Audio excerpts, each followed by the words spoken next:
Hello and welcome to this video about the Marantz CD-7. I decided to make another one just to show it in action. Well, the good things about it are basically twofold. It's superb build quality and superb sound quality. It really sounds very good.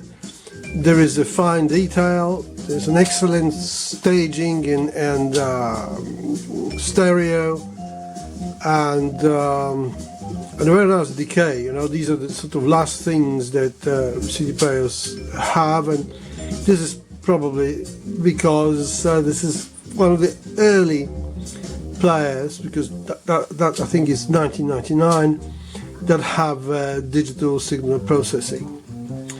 So and DACs, as I said before, are those two TDA1541 S2 double crown ICs, and you see the 6 HDAMs, and basically these are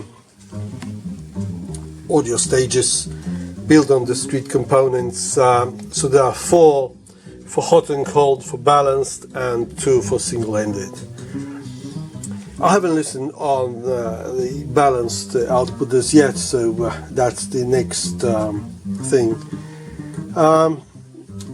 What was wrong with it? 2 things. Firstly, the belts were just turned into black goo, you know, into basically grease or paste. So I've replaced them with those blue Nanotec, you can see them probably in other ones today, but I mean, good marketing exercise to make them blue.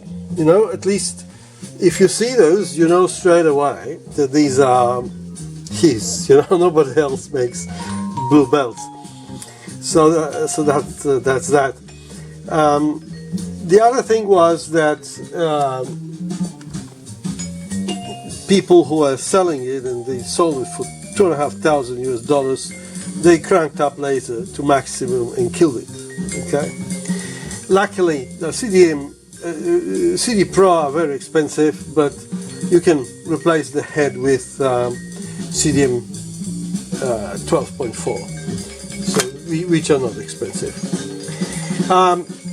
It does play all the discs, normal discs, good and average CDRs, but has difficulties playing poorly recorded CDRs. I don't know, I have to talk to the owner if he wants me to pursue it further. Pursuing it further is basically mean installing another laser head, because there's no adjustment here of any sort.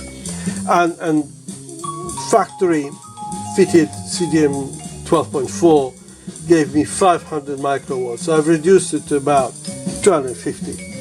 Normally CD players go about 100, but some Philips ones go 250, 300, so I left it at that. What's bad? Bad is that, you know, they got this American system of swapping hot and cold. If the owner wants me to, I can easily reverse it on those sockets, but that's up to him really. He can change it on his plugs, otherwise it'll be out of phase. In here you have a board which you think that you can swap some links and make it 240 volts, because this is a Japanese 100 volt unit, but you can't. This is where the mains come in, and this is where they go out. One goes to the little transformer on the bottom, and the second one goes to this. So if you only have one primary, well, that's goodbye Charlie. You know, you have to get different transformers. No amount of linkage that's there is going to make it 240. And that's about it, you know, nothing really more to say. Nice unit, CDM Pro. This is really early version, it's RAM 1252. My opinion about it now is that it's average at best. You know, it's just like any other unit, and you know, this Philips here, I bought it for $30 10 years ago, and it has a CDM 12.1. It plays absolutely any disc you throw at it, absolutely anything.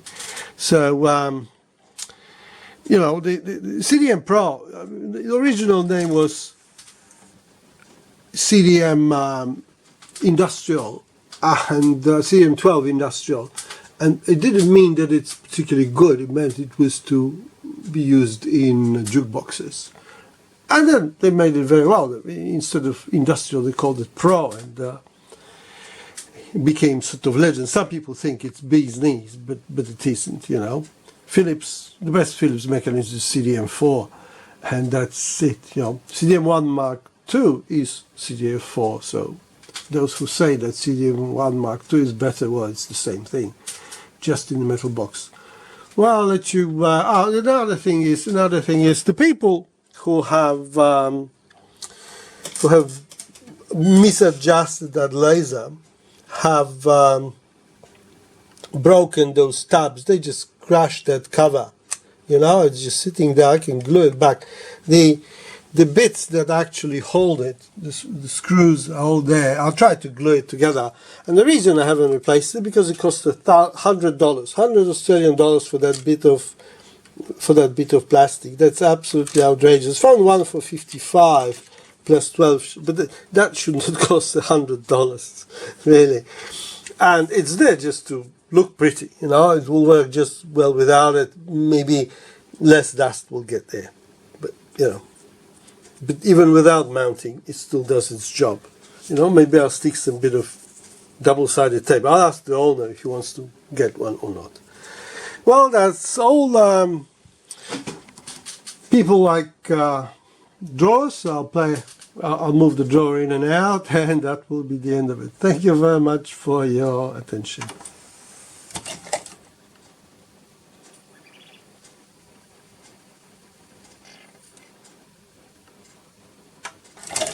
Pretty good, but still not as good as Sony KSS-190. Another thing about Nanocamp, other than those belts, when you get a kit, they send you those rubber stoppers here on both ends, so when the drawer comes in and out, it doesn't make clanking noise.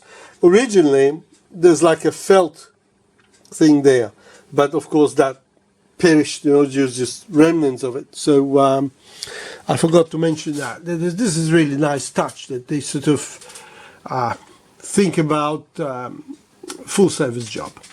Well, thank you very much, and to the next one. Bye-bye. And let me play something.